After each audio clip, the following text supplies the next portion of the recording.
Welcome to Pet Sitter Confessional, an open and honest discussion about life as a pet sitter. Today, we're brought to you by Time to Pet and Pet Perennials. Today, we have Annalisa Burns, the pet detective, joining us again. She was previously on episode 417, and she talked about what to do with lost pets, and more importantly, how to prevent them and the educational aspects that we can bring to our clients. But today, Annalisa, I'm really excited to have you on to talk about what we can do with this as a service, what it means to be a pet detective, whether that's something we do full-time or an add-on service to our business, and what all that looks like, because I know this is a service that I have never thought of adding before. We've talked about nails and grooming and all sorts of things. So I'm really excited to dive into this. But for our new listeners, Annalisa, could you please introduce yourself and tell us a little bit more about all that you do? Thank you so much for having me here, and I am so excited to talk about this. This is really one of my passions. I started in the industry when I adopted a rescue dog from an animal shelter, and she had some behavioral issues.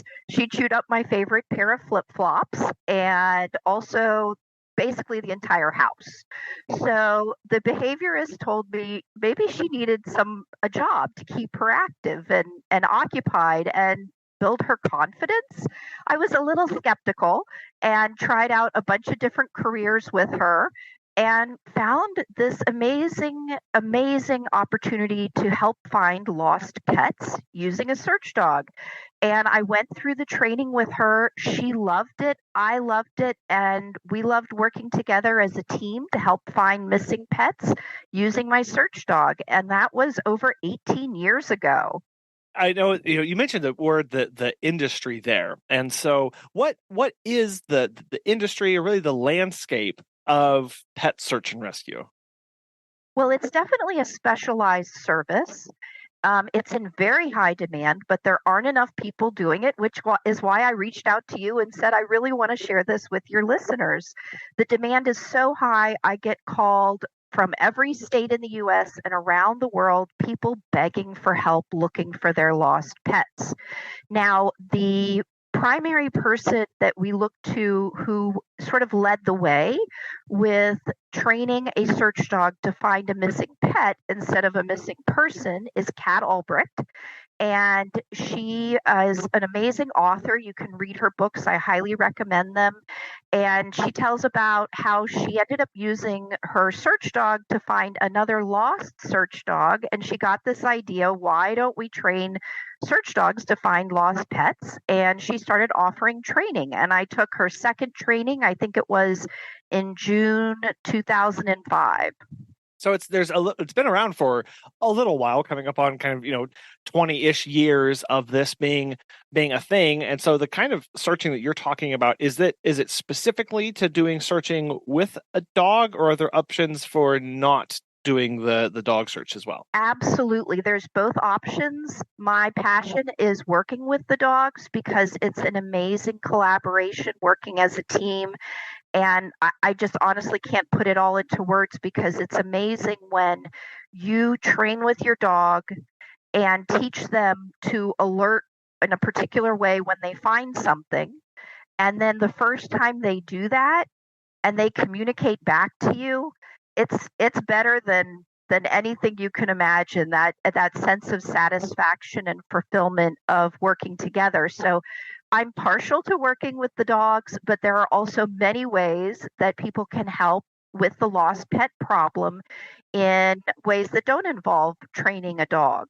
People may be listening to this and going, okay, well, Annalisa, like what exactly do you do? What does this mean to this profession? Kind of what does daily things look like, or kind of how do you work each day?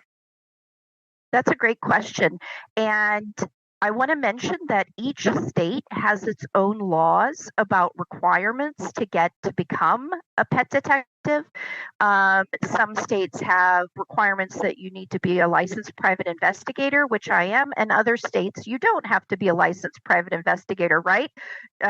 Jaw drop right there. Yeah. Yes.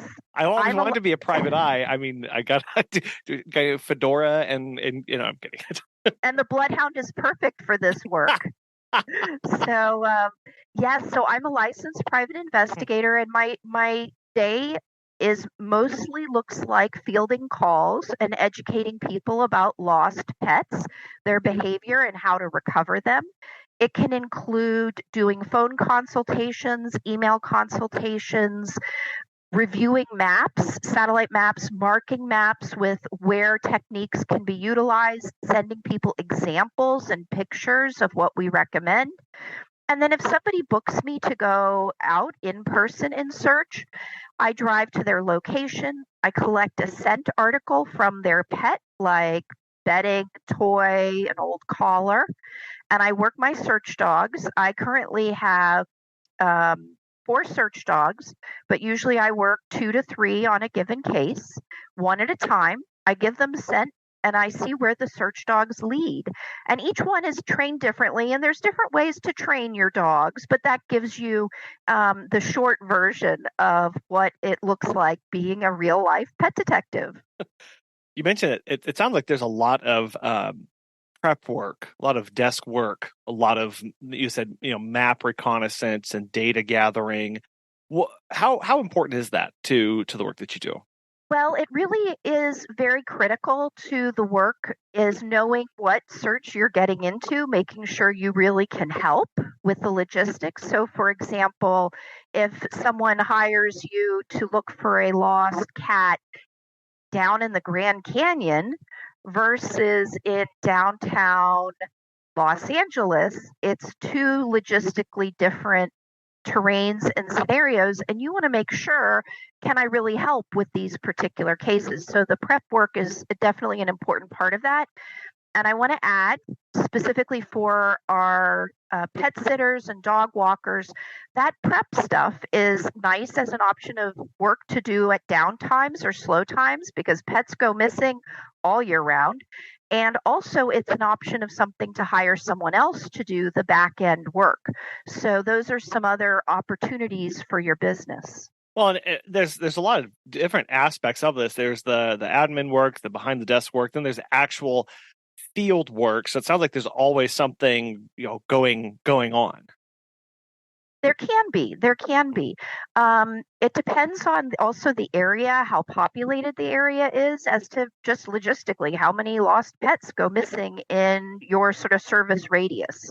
Given the kind of the variation and the kind of work that that you do, what kind of qualities of at the personal level would be required to go into something like this? Very similar qualities to what makes a good pet sitter and dog walker.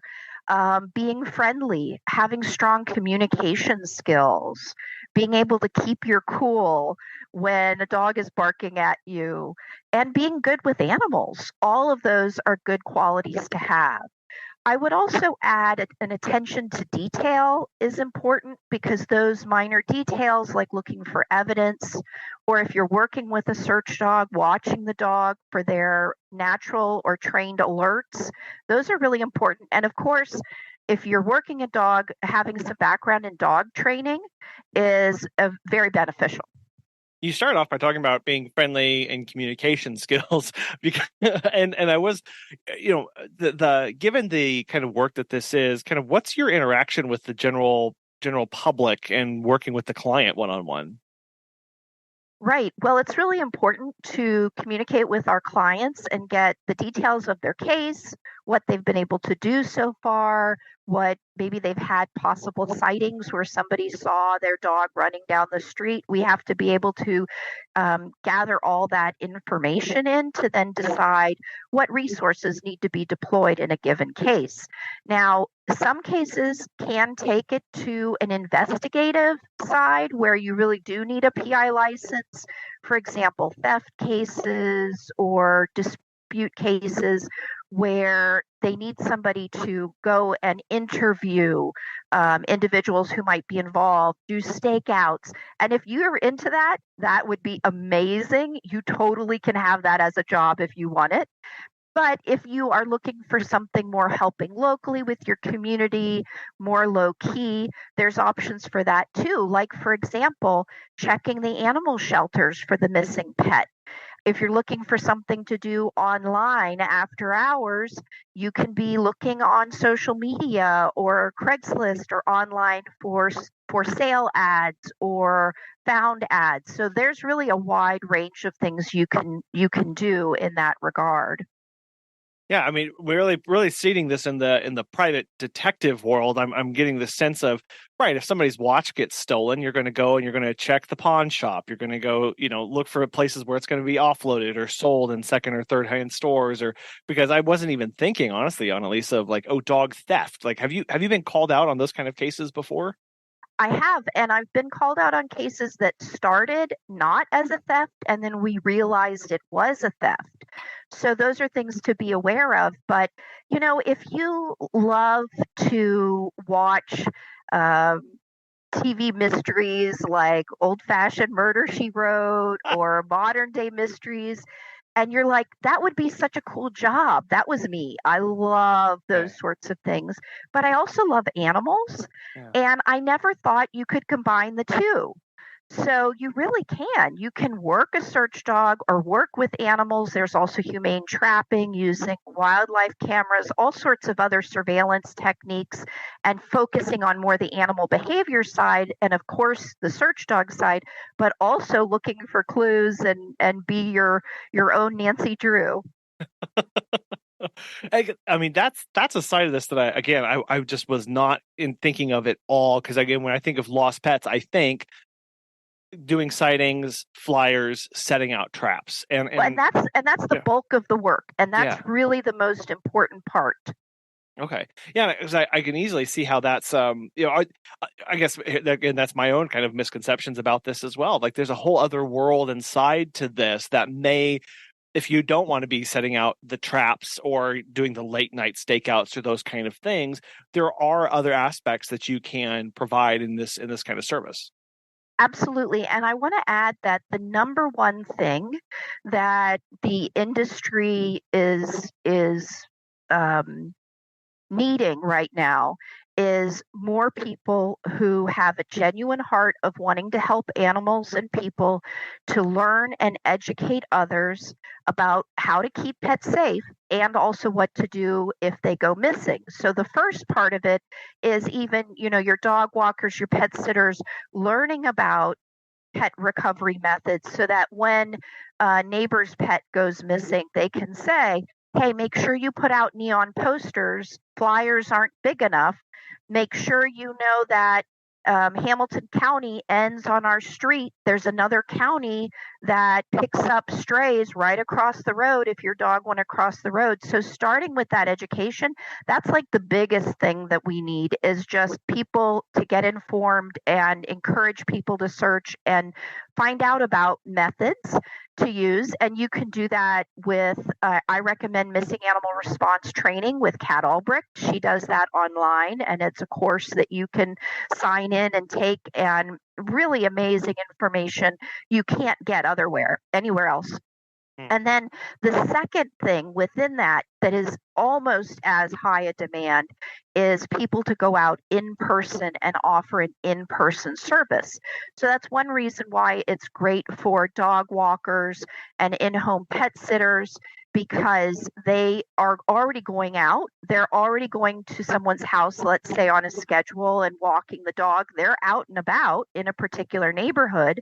They can already be keeping an eye out for the dog, handing out a flyer to a neighbor they come across, or even put it in their schedule to be helping the pet owner with whatever tasks they decide that they want to offer and the pet owner needs. The list is really endless. I made a list about 15 years ago, and I came up with 100 specific items that a person could do in a lost pet search. And I think that's the other aspect of this too, of going, there's always something to do, and realizing where do my strengths lie, where's my passion lie. Because right, if we're running I'm just going to put this in some context of like, I'm running a business, I'm busy doing pet sitting visits, but if I have downtime, I could be checking Facebook Marketplace. I could be calling pounds. I could be calling other rescues in the area. I could be doing this kind of back end work that might not be the big, I'm going to say, glamorous kind of stuff, right? That again, things like I didn't even think of, but that's incredibly helpful and beneficial to people. I mean, just here in our local area, we had a lady who let out her dogs into the backyard and had no idea that the toddler had opened up the back gate, and all three of the dogs ran out. And so for the course of 4 or 5 days, there was a big community search out helping them. And there was one aspect of, okay, who's going to report sightings? Okay, who's documenting this? Where are we putting flyers? Who else did we contact? What else are we watching for? But like the other, I mean, the administrative side just gets so overwhelming. And for the client, for a particular person to try and do all of that, especially when it's such an emotional thing for them, it's just a little bit we can take off of them so it's not a burden. 100%. And it's not realistic. I'm going to say it again, not realistic to expect one person to successfully conduct a search and find their own pet without community help. It's just not possible. It takes a whole community, a whole team of people to come together, unless you just happen to be, you just luck out and your dog is sitting across the street, looking at you. But otherwise, you really do need help. And I want to drop a suggestion out there. There's things that as a pet sitter, a dog walker, you can do with very minimal effort and labor and time that dramatically helps in the search and recovery for someone's pet. Now, whether you charge for it or not, it's volunteer, it might be something you do as a service for the community, but consider this.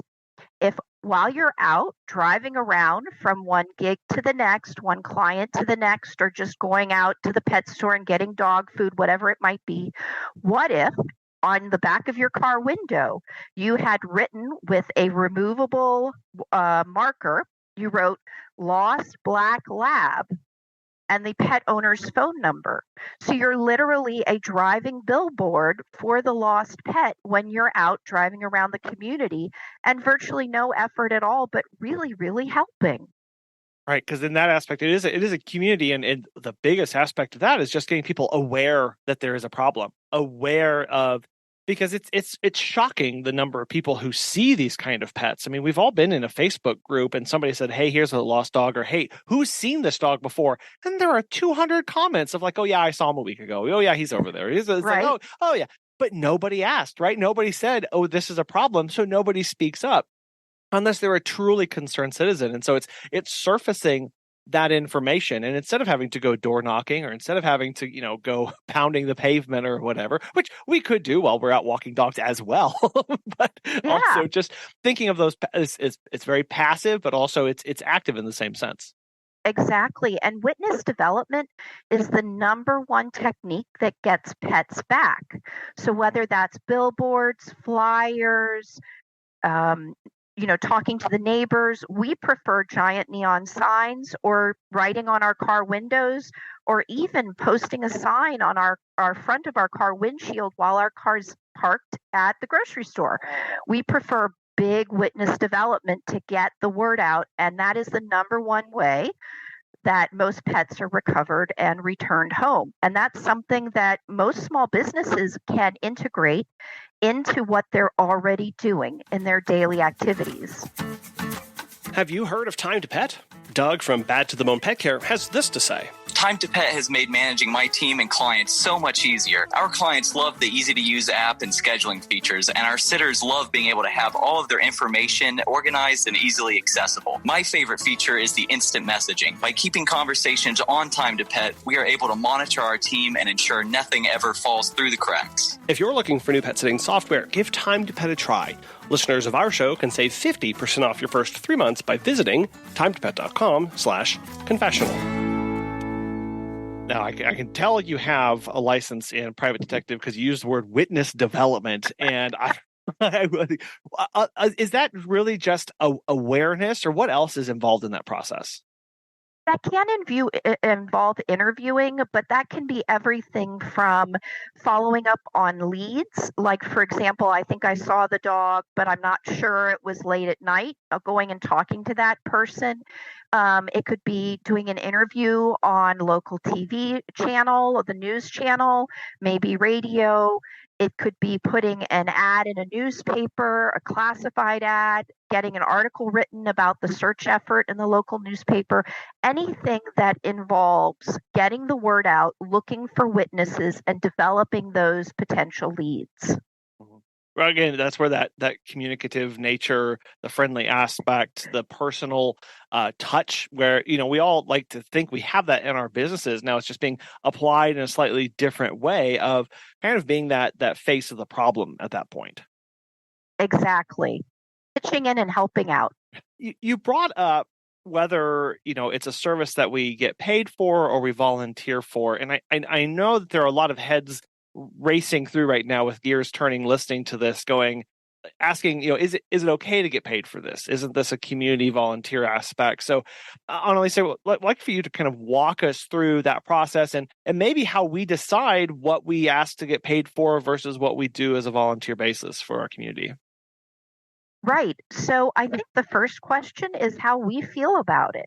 There's not a right and a wrong when it comes to this question. It depends on what you're comfortable with and what your logistics are. It's going to be different than my logistics and someone else.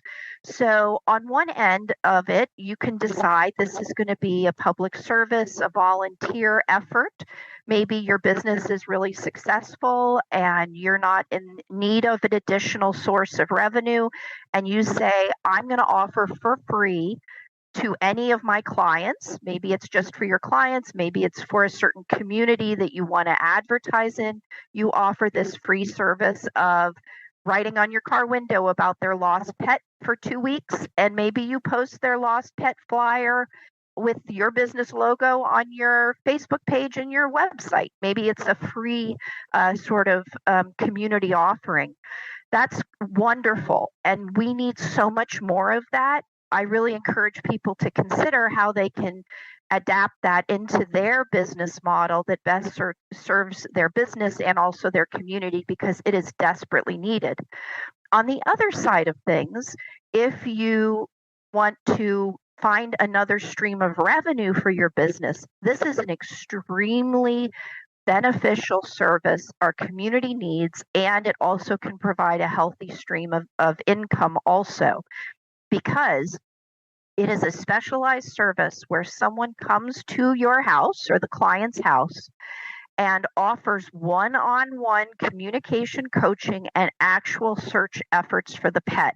This is in such high demand. There are so many people who cannot, whether it's because of a physical disability, whether it's because of family, kids, work, they cannot search for their pets. And so providing the service of coming out and searching when they can't, I mean, it really, you can't put a price on it, but you have to cover your time away from maybe another service you can provide, and also your expenses, training, and to stay in business. There is, and that is definitely a hard thing to walk through. But here in the pet care business, a lot of us have already done a lot of this prep work in our hearts because we are so passionate about pets. A lot of us feel guilty for charging what we do to run our businesses, but at the end of the day, we realize we're helping people, but that doesn't mean I can't benefit or shouldn't be able to benefit as well for the service that we're providing, the professionalism that we bring, the training that we offer, the fact that they physically sometimes can't do this. It's just not in their schedule. And you brought up a lot of reasons why that's not possible. That doesn't mean that they don't worry about it or it's not important to them. It's just their life prevents them from doing these things, doing the late night stakeouts and doing the driving around and everything involved. And so this really is a lot in that same vein of going, okay, if this is a passion of mine, what would that look like for me to charge for maybe not everything I do, right? I'm not going to charge them by the hour when I write the name on my back window. It's not going to, no, this is an hourly rate. Yeah. And after 72 hours, I erase it. But carving out those little things of, okay, maybe like you said, when I show up at your door and I'm taking this on, that is a charge. Versus absolutely other things that I can do in my downtime. Right. And people, it's just like having a specialty service. So I give the analogy of like a veterinarian that does house calls. And so, when you go to your vet, you expect you're going to have a vet visit, a cost of that. But then if the vet comes to your house, you know that it's going to be a higher cost because they're providing that service at your home, and you and your pet don't have to leave. So it's the same thing here where we can offer off-site services, or we can also go in person and charge for what we're doing there. And across the industry, some people decide to charge an hourly rate, and some people charge a flat rate no matter how many hours, or maybe for a certain set of hours, like a package. So this would really come back to your business plan, how your business is structured, how much revenue you're looking to generate from another service, and what skills and what fits with you.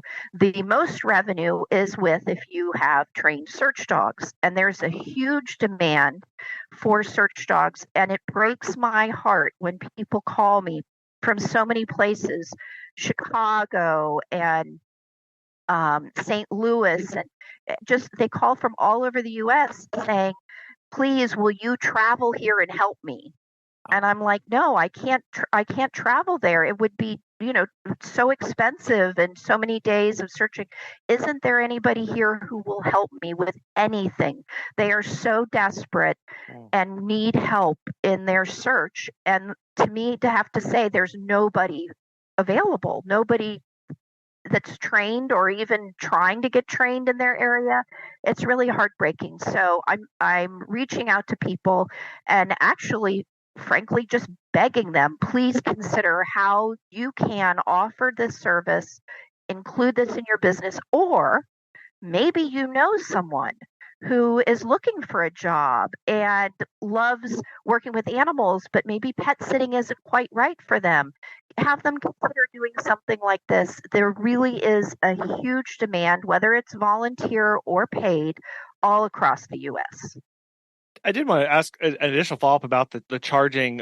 As far as rates go, this is something that, again, I completely unfamiliar with, but I wouldn't even know where to start for charging an hourly rate. I know you said that there's the most revenue, so it sounds like the most costly would be if you do have that trained search dog out there. Correct. What is that kind of difference between having a trained search dog out there versus us going out and offering boots on the ground service without?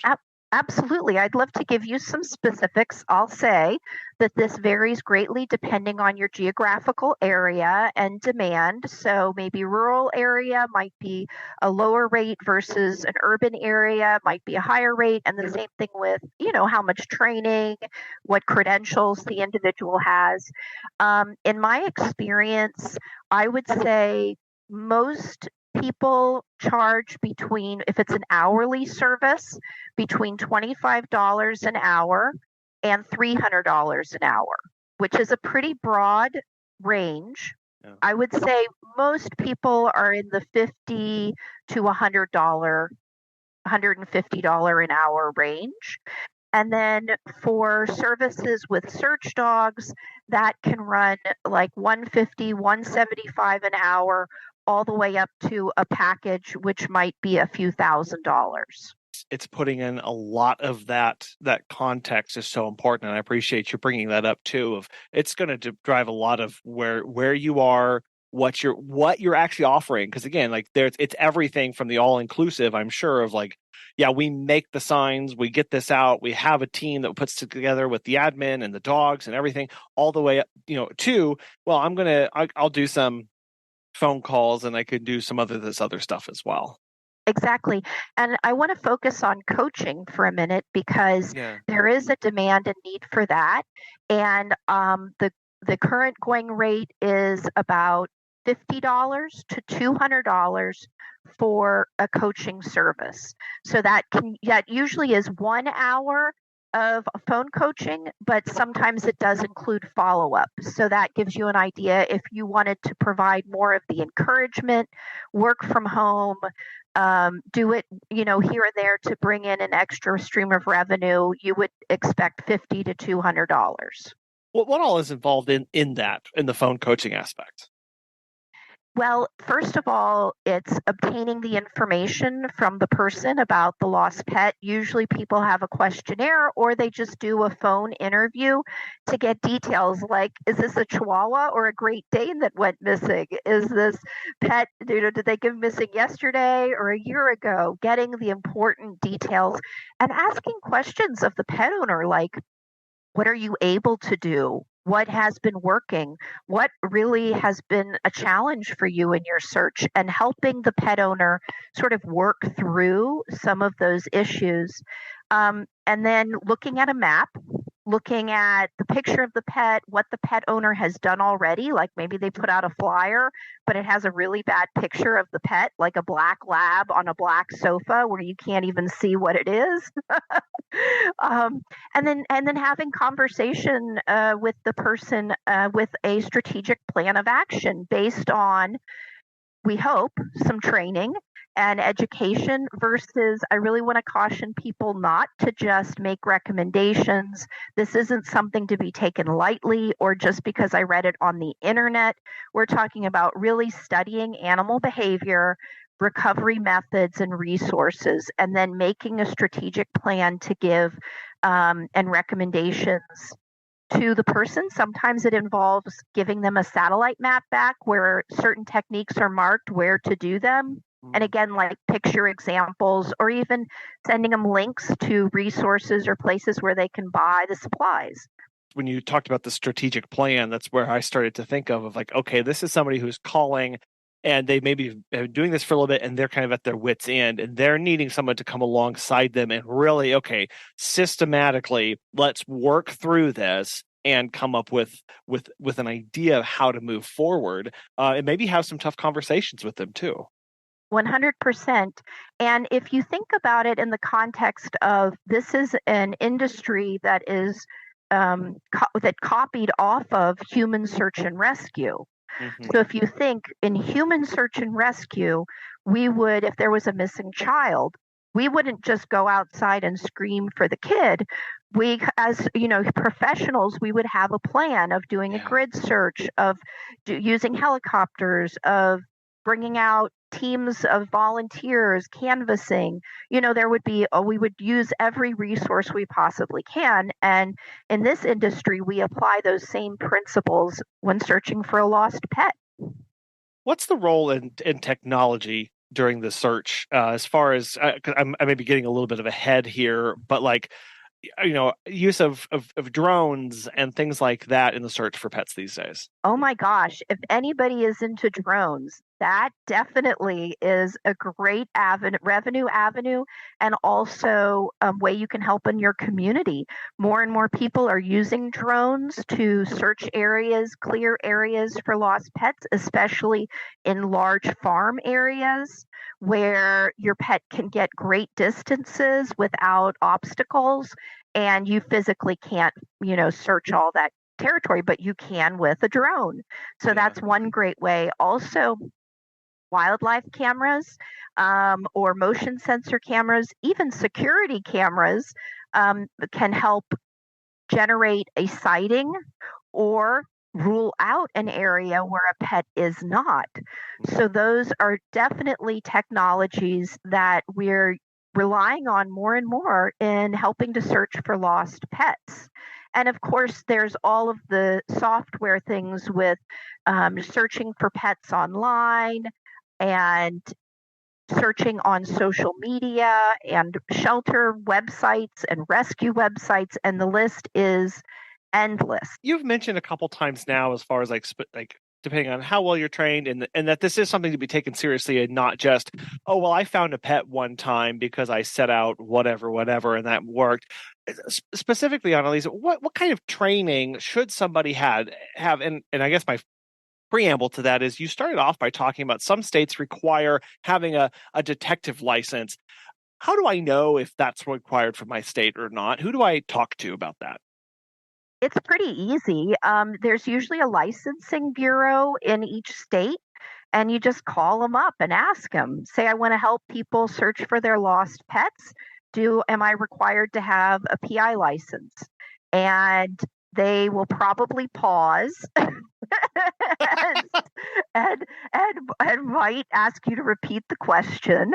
But whatever they say, you want to ask them to get it to you in writing. Can you get me an email that says, and you want to be clear that you're talking about focusing on animal behavior and helping people with their lost pet search efforts, and get that in writing if they say yes or no.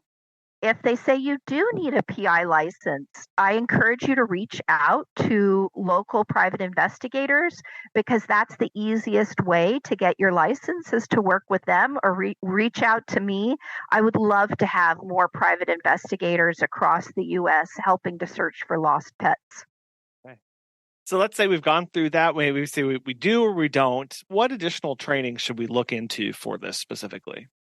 Well, I think pet sitters and dog walkers already have a really great, strong foundation. If someone doesn't have that foundation where they understand about things like basic body language, basic animal behavior, you could take the same initial training as you would going into pet sitting. Now, to take it one step further, you do want to specialize in lost animal behavior and specifically techniques to recover missing pets. And there's multiple resources out there. I highly recommend, as I mentioned, the books by Kat Albrecht, where she writes about how to train your dog to find lost pets. She writes about her adventures looking for pets, and it has a lot of really great information about animal behavior and sort of her thought process. How did she develop the ideas to do these things, which is really from human search and rescue. So one of the things that you can do is get training in human search and rescue. There's books, online training, and in-person searching training for looking for missing people. And I guess it also all gets back to what services we want to offer, right? And I think because when you start talking about, I got ahead of this, but like about the drones and stuff like that, like, okay, well, that's maybe some licensing and other things that you may have to pursue down the line as well as these things develop. But really sitting and going, okay, where am I at right now? How can I help? What can I offer? Now, what matches that? And then maybe grow from there or change and expand as we get that experience. Absolutely. When I first started out, I really didn't know what the majority of my business was going to be, because it was the first time anything like this had been done. I started in San Diego, California, and I did a business plan where I brainstormed just a whole list of what are things that my community might possibly need, like what is the need in my community. And I made a list and I wrote it all out and I put prices and I did my due diligence with figuring out how I was going to do this. Well, by the third or fourth case I worked, I realized that was all whittled down to like 3 or 4 things were really needed in my community. And those were the things that I chose to focus on. Now, I can still offer the other things on a case-by-case basis, but I know primarily what people need help with in my specific area. Our friends at Pet Perennials make it easy to send a heartfelt condolence gift directly to someone with a broken heart. They have this awesome direct-to-consumer gift model that takes the effort off of us and ensures a thoughtful, personalized sympathy gift reach our client or employee on our behalf. All gift packages include handwritten card, colorful gift wrap, and shipping fees across the U.S. and Canada. They also offer an array of milestone gifts and greeting cards that can be sent to celebrate birthdays, extend get-well wishes, and welcome new and rescued pets. Additionally, there are gift choices in case you need to send a sympathy gift in memory of a special human client or celebrate a pregnancy, engagement, or wedding of a pet lover. If you're interested, register for a free business gift perks account to unlock the all-inclusive discounted package prices. Since the service is used on an as-need basis, there are no monthly or annual obligations or minimum purchases. Learn more at petperennials.com. That's perennials with 2 N's. Check out their business program or register for that free gift perks account by using the link in the show notes. Now, you put together the business plan and stuff, because now I'm also thinking of marketing this and getting in front of people. And I know, if you're getting calls from all across the country, that might not be such an issue. But if I'm starting this right now, how do I get in front of people and And what kind of language and stuff should we consider using when marketing this and not be, I don't know, 'cause I can feel like it'd be a very depressing thing to talk about for a lot of people. Well, you bring up a really important point. And I want to share with you the first time I went to I can't remember, it was some sort of pet conference, rescue conference in Southern California. And I had a booth and I was handing out my business cards to everybody who was coming into the conference. And I will tell you, it was a big dud. So don't do what I did, because the reality is people don't want to hear about losing their pet before they've lost their pet. So instead, what I recommend is connecting with people when they need the specific services. So that means connecting with the animal shelters, connecting with where people go when their pet goes missing. So that means online, social media, maybe the local pet stores, and maybe local rescue groups who people will reach out to and look for help. And remember human search and rescue? I get a lot of referrals because people will call human search and rescue looking for search dogs, and they are told, no, we don't use our search dogs for pets, but I do know this person who has a search dog and they help. So that's the really important, is you want to get in front of people when they need that particular service. But honestly, the demand is so high. And if you go onto a community Facebook page and post, my business is offering a free listing on our website for local lost pets, or we're posting on our Facebook page, or we're offering a free in our email newsletter. We'll include your lost pet picture. If you put that on a couple Facebook pages, people will be sharing your business information without much hesitation because the need is so high. And if people are offering, then pet owners with lost pets are desperate for resources. Yeah, I mean, you mentioned that of free listing on a website or on a newsletter. Like, I just, again, I'm writing a lot of notes down, Annalisa, because it's like excellent. It's like we're if we are already doing newsletters, if we're already having a website that we're updating and regularly in contact with and things like that, it's going, okay, how else can I use this? How else? And because also for our core business of, we want to be a member of the community, we want to be doing these things. And so, okay, I can maybe reshare something out on Facebook that I see, but what can I do? What can I take on in my responsibility? And then, like you just said, letting people know that that's an option, because people go, where, if someone has a lost pet, they're thinking, where do I put this information? Where can I go? Who has another posting board? Who has another community board? Who has another email list? And if we can just offer that as something, as a connection point to that, it's a great way to start building those relationships. Absolutely. And I will tell you, I want to share a story about one of the first cases I worked. I mean, not first cases, but it was towards the beginning in San Diego when I opened my business, and a veterinarian hired me because a dog had gone missing from her facility. And you would think that in a person's mind, you would go, wow, that vet was negligent, or not knowing any details. You would just maybe jump to a conclusion they did something wrong, because how could a dog go missing from their facility?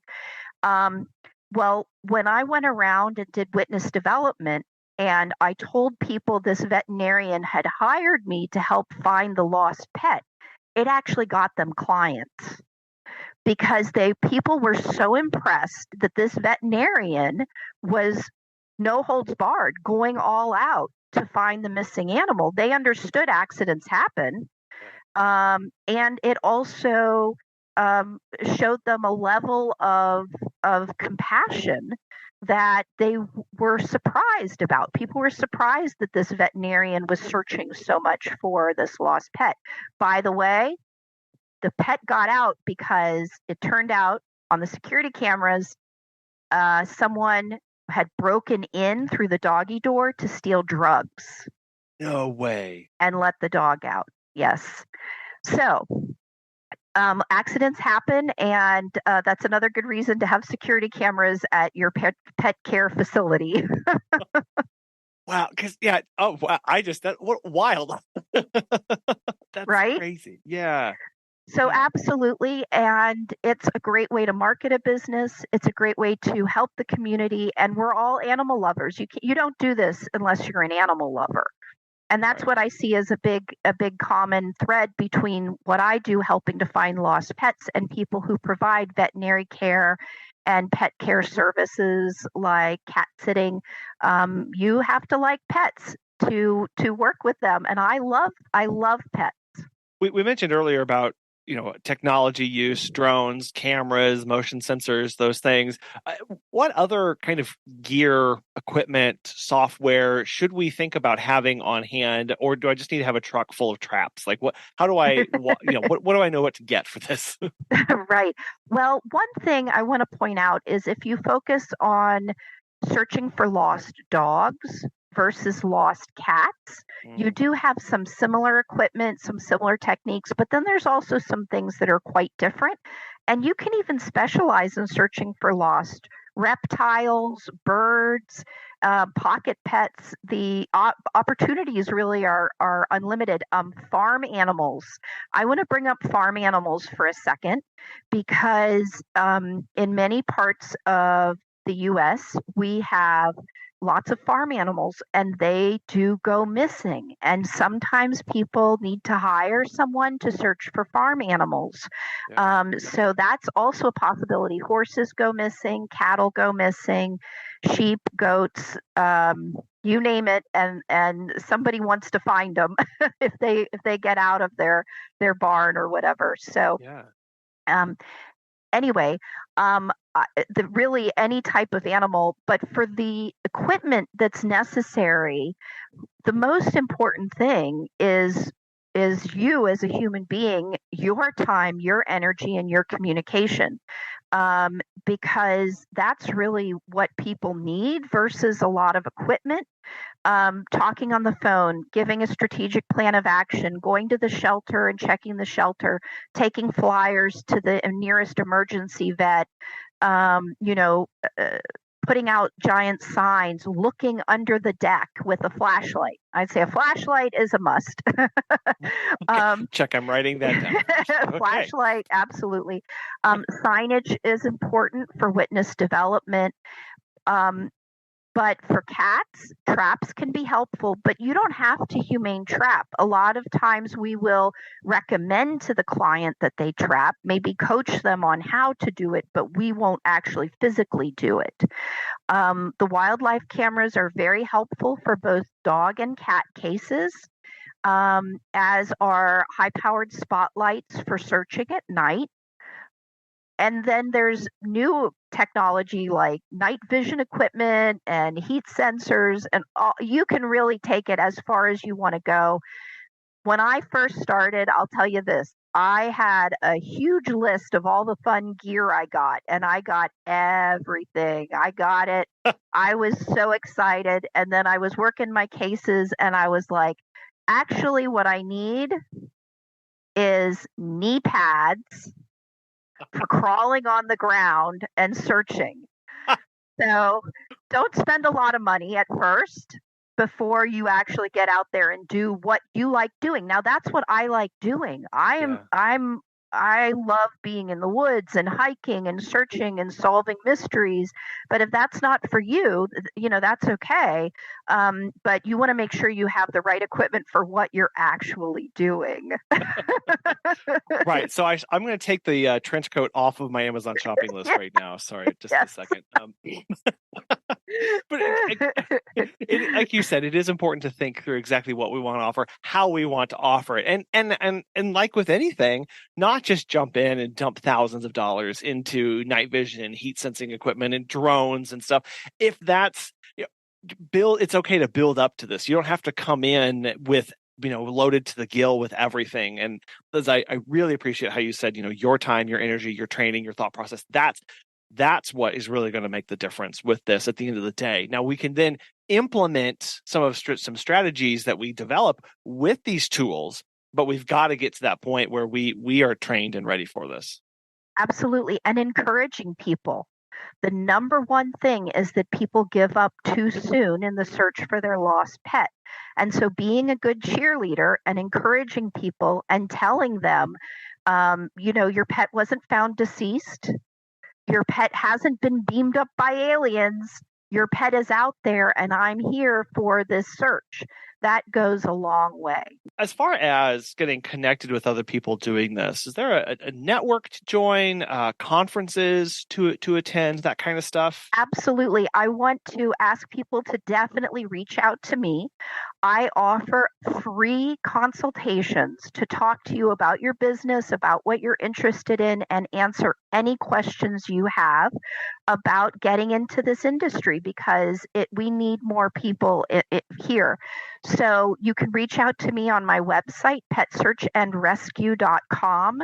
And I offer, like I say, free consultations. I'll talk to you on the phone, answer your questions via email, or even do a Zoom with you at no charge and see how I can help in helping you figure out what your next steps are.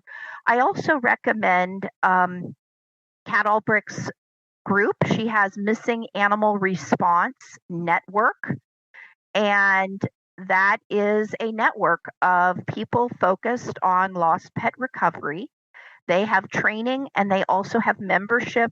They have monthly meetings and they also have Facebook pages where you can ask other people questions about cases and have resources. And if you go through their training, they also will list you on their Facebook page for consultations, and I think they pay $50 for an hour consultation, and they actually send you the client referral.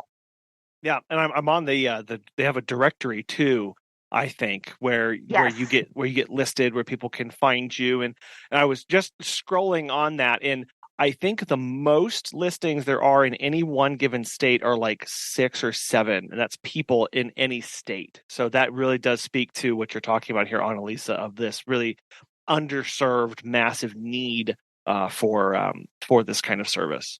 Thank you for pointing that out. Exactly. So when someone says to me, who's in this place or that place, and I want to point out to you, some of those listings are people who only specialize in cats or dogs. So you have a lot of states where it might just be people helping search for lost cats and there's nobody searching for lost dogs. And some of those, if you actually click on them, you will see that they are like in Maine, but listed in South Carolina because there's nobody to help. Yep. You mentioned that. I just clicked on our state. We live in Missouri and I wanted to see connected because I wanted to start making some connections with people. The 2 people listed here, one is in Maryland and one is in Arkansas. So technically there's nobody listed here in Missouri. So yeah. And that gives me goosebumps and tears in my eyes at the same time because it's such an untapped market. It's such a high demand. People and the animals that we can save. We can save them from being euthanized in shelters. We can save them from being hit by cars. There's so many ways that we can potentially help, and the demand is so high. Well, Annalisa, I really want to thank you for coming and talking to us about this really important topic, and not just as a way to expand our businesses, but really as a passion for people and just letting people know that need is there. And importantly, that there are trainings, there are things that we can do and be equipped with to help out in our local communities. But this is obviously a huge thing that you're extremely passionate about. So I know you mentioned your website, petsearchandrescue.com. What other ways can people get connected with you and start having a deeper conversation about this? Thank you so much. Yes. And also specifically for the dog aspect of it. So if people have a dog like my Lily who was chewing apart the house, a dog who needs a job, this is a really fun scent work thing that they can do with purpose and help the community, whether it's just for fun, helping the neighbors, or whether it's doing something more serious with a business. You can reach out to me on Facebook, Pet Search and Rescue. I also encourage people to give me a call. You can call me at 800-925-2410. anytime, day or night, 800-925-2410. And on my website, my phone number and email is also directly linked. And I want to say one other thing, because people, if you've listened this far into our interview and you go, yeah, I don't think my dog would do that. My dog's getting up there in age, or I have this, dog that has this weird behavior, or I have this client who has this, I don't know, Doberman, and they would be great at this. Try to think outside the box, because there are things that we can work with our dogs and teach them to do that is beyond our imagination and is really something amazing. And it gives them such purpose, and they love to do it. So don't disclude a pet. Talk to me first and see, because there's a lot of ways to work with animals and what they love to do naturally. Yeah, well, and I'm glad, again, you brought that up. I just immediately had, we have a client that has she retired her bloodhound from doing scent work. He was like he did state championships and stuff like that.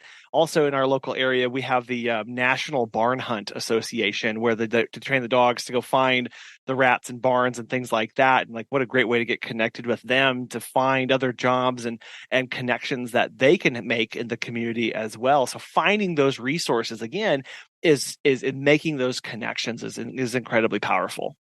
Yeah. And one of our search dogs was actually a human search and rescue dropout. So it can be a second career. So if your dog needs a career change, like the bloodhound or like our search dog, this is an opportunity too. And I also am offering 3 conferences across the U.S. in 2024. I'm really passionate about getting this out and in front of as many people as possible. So we're doing January in Tampa Bay, Florida. We're doing April in Los Angeles, California. And we're doing July in upstate New York. And these are weekend mini conferences to do training and also in-person training specifically with the search dogs for people who are interested. And that is on my website, petsearchandrescue.com.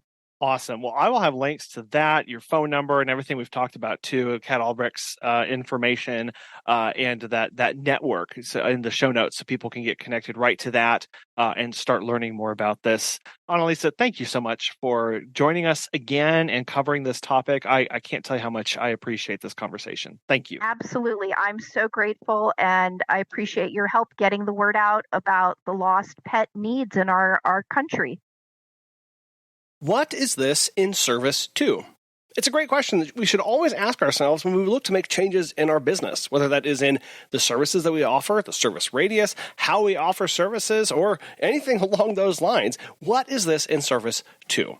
When we think about offering a service as far as an animal pet detective, consider your skill sets. Consider where you are in your business. Do you have the capacity to take this on in addition to your pet sitting services? Is this something that you think you could mentally and emotionally handle when things get tough and they don't turn out the way we hope them to? This is a very personal kind of service, and it's a service where we interact with a lot of people, and those skills are incredibly important. As we look to the services that we can offer in our community, consider small ways that you can help contribute to the search of a lost pet. Everything from offering those free flyers that you may print out for your existing clients to a full-fledged private detective service for pets with heat vision goggles, night vision goggles, and drones flying overhead. However you choose to do this or not, make sure it's something that will work for you and that you can serve people in the best way possible. Because at the end of the day, that's what this is all about. We want to thank today's sponsors, Time to Pet and Pet Perennials, for making today's show possible. And we really want to thank you for listening. Thank you so much. We hope you have a wonderful rest of your week. We'll be back again soon.